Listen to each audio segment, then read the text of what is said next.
guys! For today's video ay iikot ko naman kayo sa isa sa mga bagong bukas na mall dito sa Green Hills, ang GH Mall. So kabubukas lang ata nitong mall na to this year if I'm not mistaken, and sobrang bago pa siya at napakalamig ng aircon. It's a 6th floor mall na may activity area sa taas. So tara, libutin natin yung buong mall. Starting with is yung kanilang food court. Bale sa baba ito, lower ground.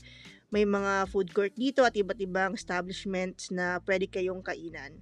May shortcut nga rin pala dito papunta sa supermarket na Unimark if you would like to go on shopping or do some groceries. So ayan, ito yung mga ilan sa mga bukas na store sa kanilang food court.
Okay, moving up to the ground floor. So, ito yung mga ilang establishments na bukas na dito sa ground floor. May mga restaurant din like Ebiten, Mayaw Yaw, and iba pang restaurants. So, tara, ikutin natin yung buong mall from ground to the 6th floor.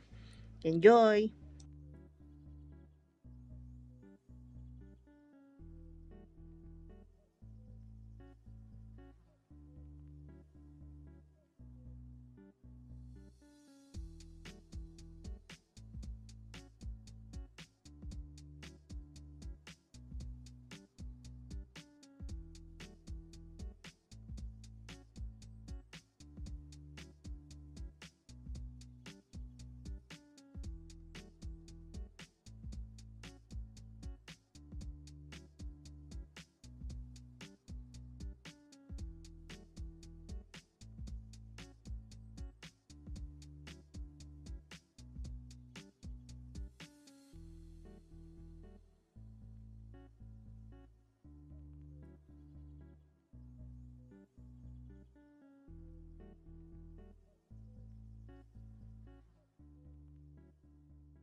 Ayan guys, also at the 6th floor, yung kanilang alfresco. So ayan, may Starbucks and may pa-fountain sila. Ito nga pala yung itsura pag gabi. So ayan, bukas na siya. And pet friendly nga pala sila, so you can bring your fur friends along. And ayan guys. So tara, visit na kayo dito sa GH Mall. Thank you for watching and see you on our next videos!